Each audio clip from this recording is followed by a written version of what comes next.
Well,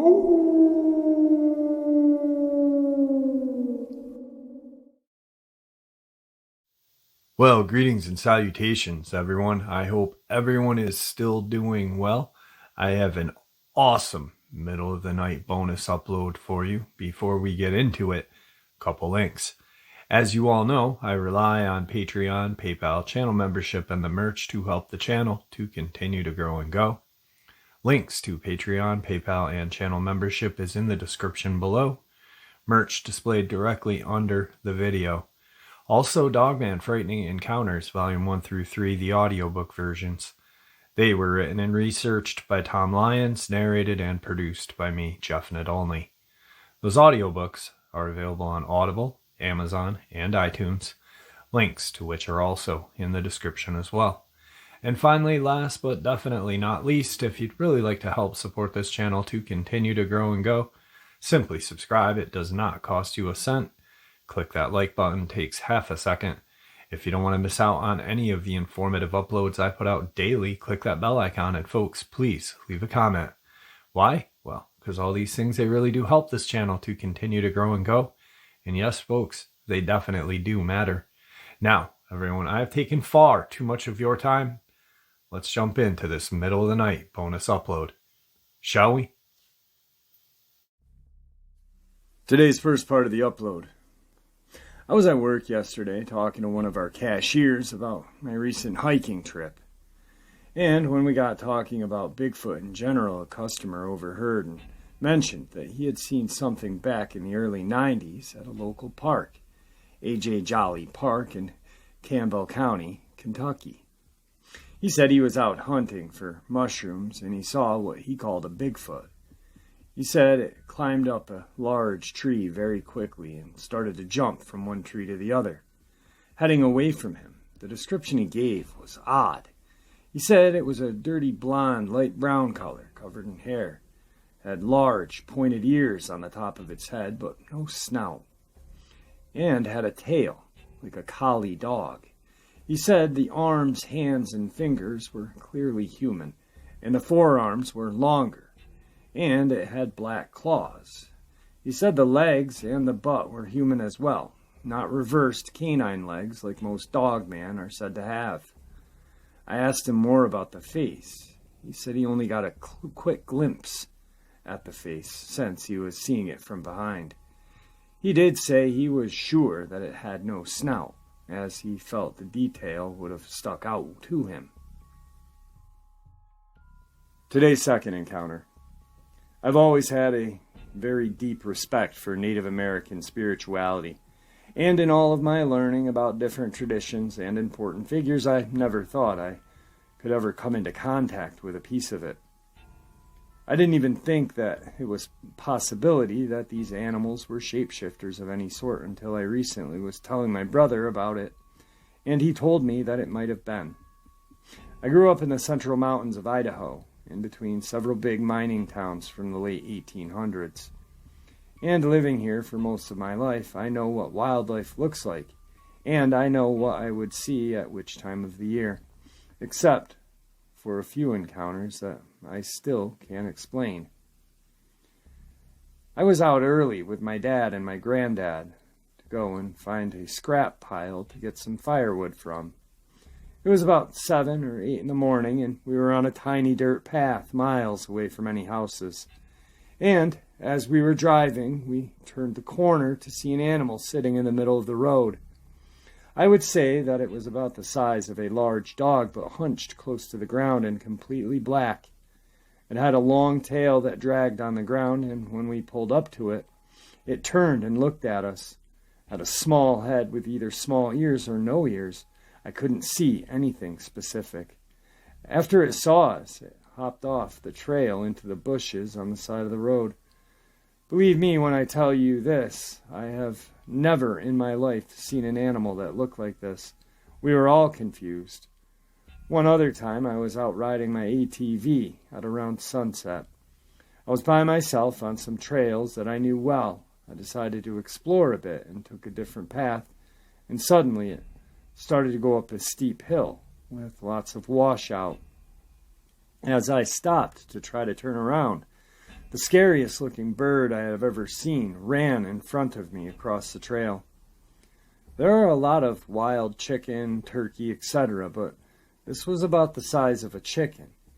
But it almost appeared as if its body was backwards, or if it was standing straight up, looking very skinny, and just not like a bird. I couldn't see any visible wings, but it had a longer neck, and its head was bare, like a turkey or vulture's maybe. I finished turning around and sped back home.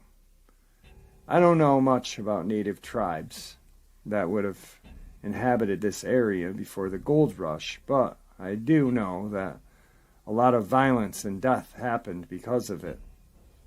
With a historical cemetery having over 100 unmarked graves, if anyone might be able to confirm or deny my theory, I would very much appreciate it.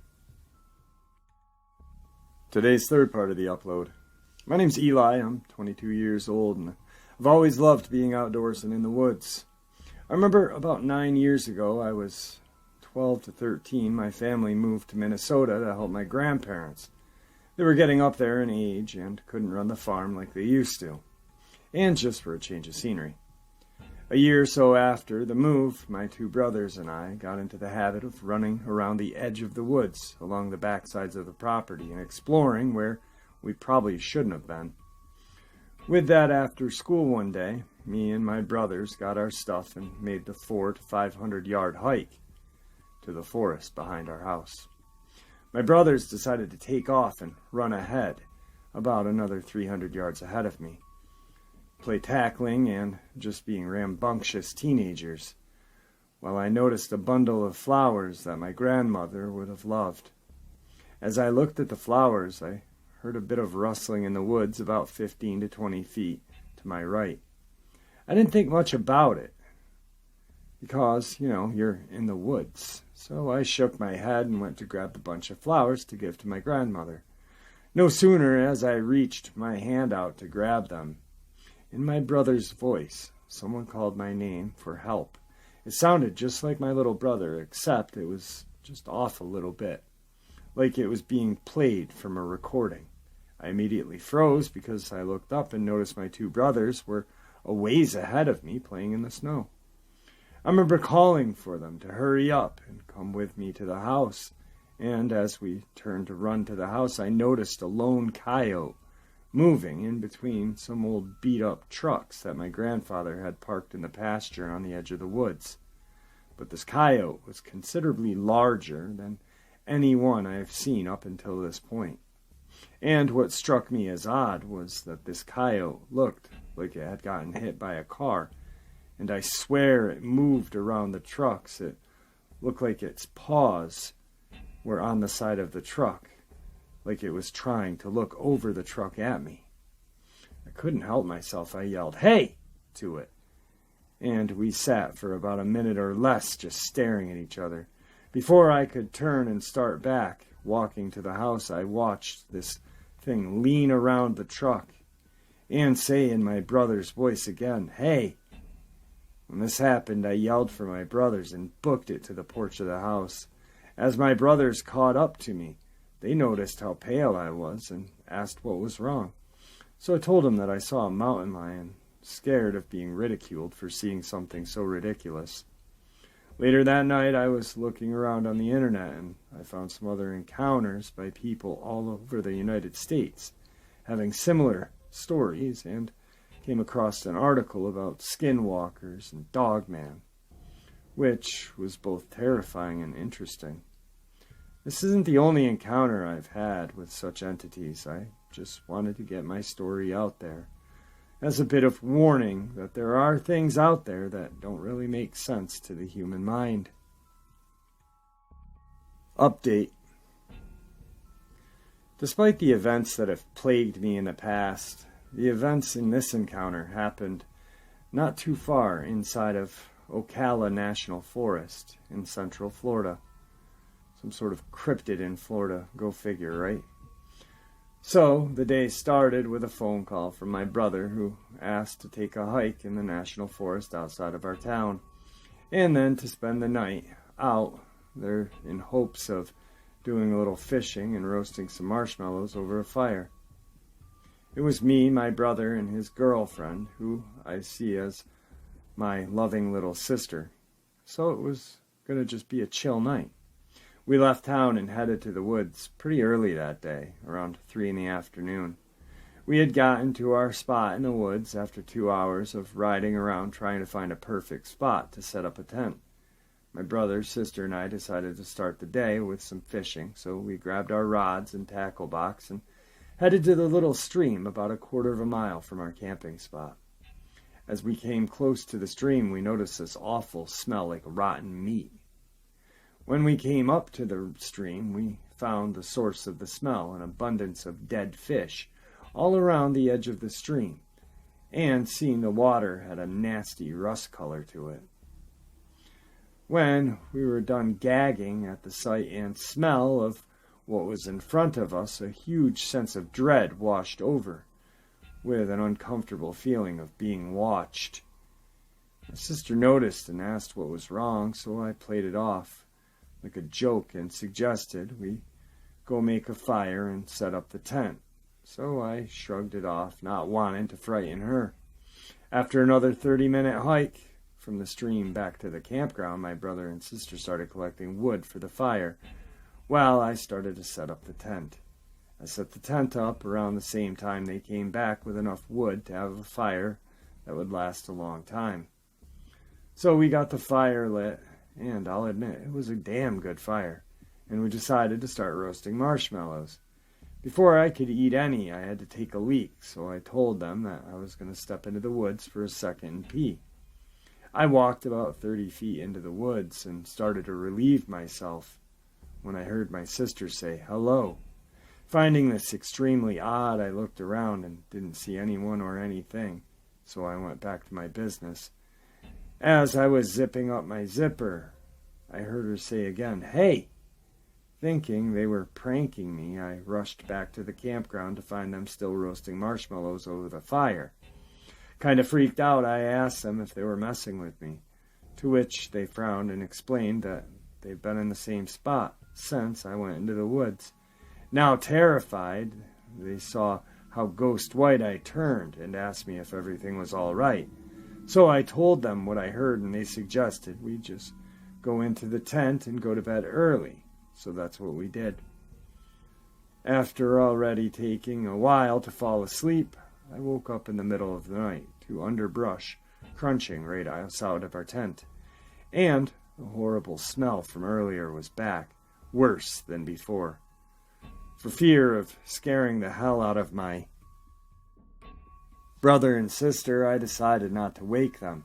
As I sat there shaking and sweating, I noticed the sound of twigs snapping had stopped, and I began to hear what I could swear loud, raspy, heavy breathing like something was trying to sniff out our tent.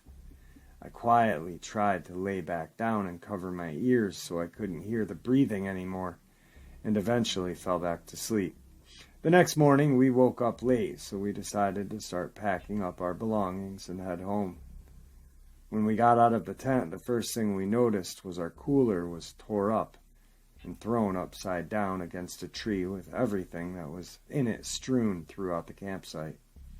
Another thing I noticed was I was rolling the tent up was a ton of footprints, weird footprints, that almost looked like normal, except for the obvious claw marks above each toe.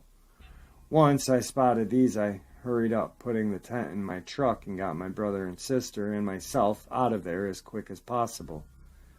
As of yet, I have not been gone back camping in any kind of woods. I can't imagine coming across another one of these things. Today's fourth part of the upload. At the time, really it was about 4 years ago, I was walking through a pretty cornfield during a warm summer afternoon because I needed some fresh air and a break from everyone at home. I was on my own without my camera phone. I saw a dog running through the field all by itself. I noticed it was lean and long-legged. As it ran across the path in front of me, it was about 20 feet away.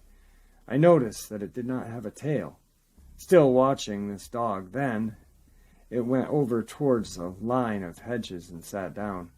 Curiously, though, it no longer looked like a dog. It took on a completely different shape, and I was confused as to what I was looking at. It sat down and used its front legs to part open the leaves as a human being uses arms. It then crawled inside the hedge and disappeared. I first saw an animal that was like a dog, running on all fours, lean, long-legged, long snout, pointed ears, and no tail. Then it dropped down in a crouching sitting position, used its front legs as a human would use its arms to open the leaves and crawl under. Wow, just weird. That made me wonder all day.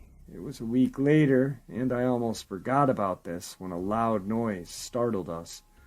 We were at home, and this sound was so noisy, we went outside. There were neighbors in the street looking up. We looked up and saw a large black helicopter hovering right above the field over our houses. The field was the same one where that dog creature had come from.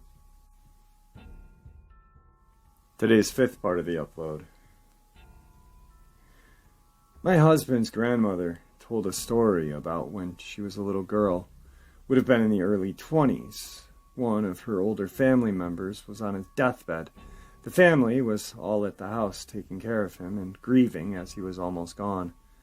The front door was propped open as folks were going in and out to get air. Greet people come by to see the family, etc. She said a demon dog of some sort came into the house, ran to the back room and circled the deathbed. They were all freaked out and trying to run it out of the house. Apparently it ran back out. He died shortly after. She swears that it was a demonic monster-looking creature that came closely described as a dog. This story has made its rounds in her family, and other family members have said it was true. They lived in Copper Hill, Tennessee when this happened. Today's sixth part of the upload. I was camping with my friend, myself, and 3 others at a lake near the town I live. We were all in Minnesota.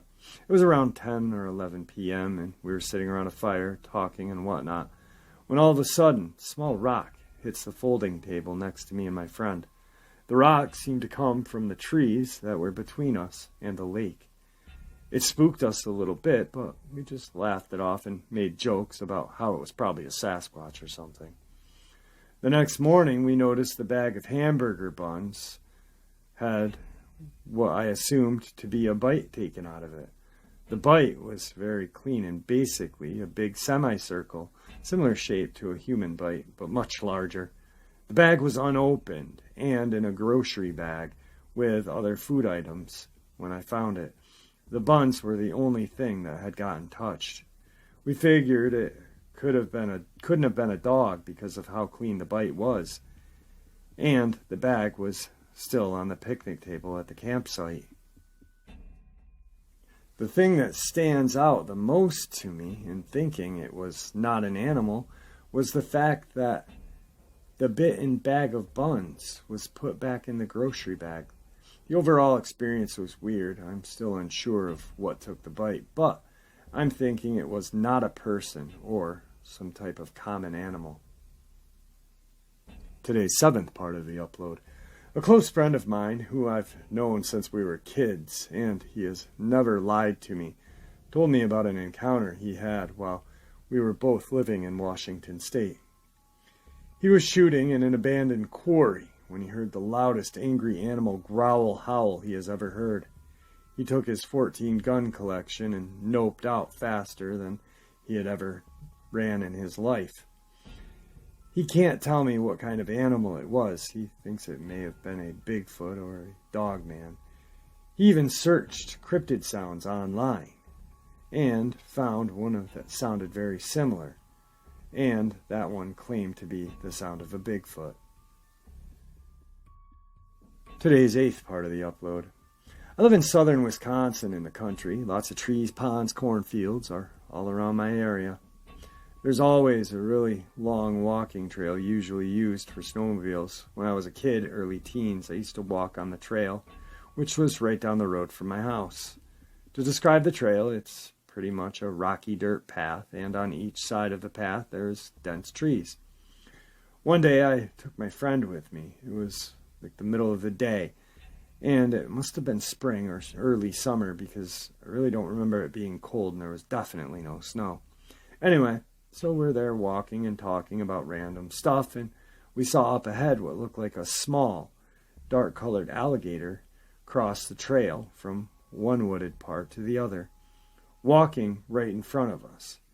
It looked like the size of a medium dog, but low to the ground, and it had a reptilian feature. Kind of looked like a huge turtle without a shell or a monitor lizard. We both turned around and ran back to my house. We don't have monitor lizards here.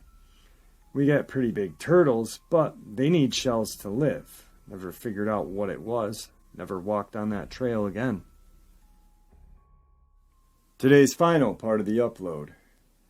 Bennington County, Vermont. My wife and I set up camp in the early afternoon, cooked some dinner, and left the campsite to go to the swamp overlook and watch for moose or black bear. Conditions were perfect for wildlife viewing, but on this night we didn't see anything. We returned to our camp shortly after dark and started a fire. Sat back and relaxed, enjoying the majestic wilderness. After a couple of hours, a bag of marshmallows and some shooting stars, we heard a strange scream or howl yell come from far across the swamp. At first I thought it might have been a barred owl, so I called to it. The animal, without hesitation, immediately screamed out again, but the sound was a bit more clear this time. The scream did not sound like an owl, but of something I had never heard. I again, mocking the sound I heard, called out again. Same response, without hesitation. This went on for several minutes, until I stopped yelling. After several minutes of silence, we heard the scream again, but a bit closer to us and slightly off from the direction we heard it at first.